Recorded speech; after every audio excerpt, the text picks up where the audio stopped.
ఈ శుభ సాయంత్రాన ఒక మంచి మాట మీతో షేర్ చేసుకుందామని మీ ముందుకొచ్చాను. నేను చాలా రోజుల నుండి అబ్జర్వ్ చేస్తున్నాను. ఏంటంటే చాలామంది ఆడవాళ్ళు ఒక ఆడవాళ్ళని ఏదో విధంగా మాటలు అనడం వింటున్నాను.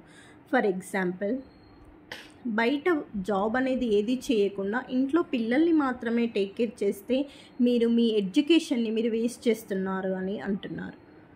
లేదు, బయటికెళ్ళి జాబ్ చేస్తే మీరు ఇంట్లో పిల్లల్ని ప్రాపర్గా టేక్ కేర్ చేయట్లేదు అని అంటున్నారు.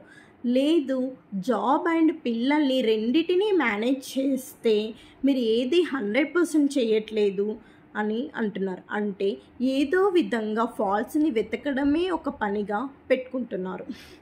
సో నేను అలాంటి వాళ్ళకి ఒక మాట చెప్పడానికి ముందు, ఎవరైతే ఆ మాటల్ని ఫేస్ చేయాల్సి వస్తుందో సొసైటీలో, వాళ్ళకి నేను ఒక మాట చెప్పదలుచుకున్నాను.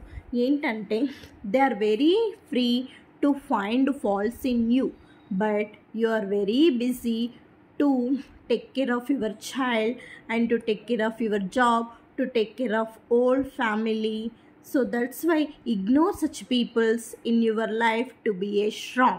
So don't think negatives in your mind because you are very busy.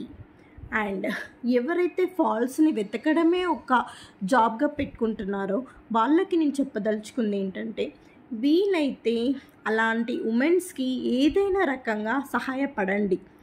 లేదా ఏదో ఒక మినిట్లో వాళ్ళని హ్యాపీగా అయినా ఉంచండి. లేదా వాళ్ళని ఇన్స్పిరేషనల్గా తీసుకొనైనా మీరు మీ లైఫ్లో బిజీ అవ్వండి. అంతేగాని తప్పులు వెతకడం మానేయండి. ఇది నా request. And please subscribe my channel.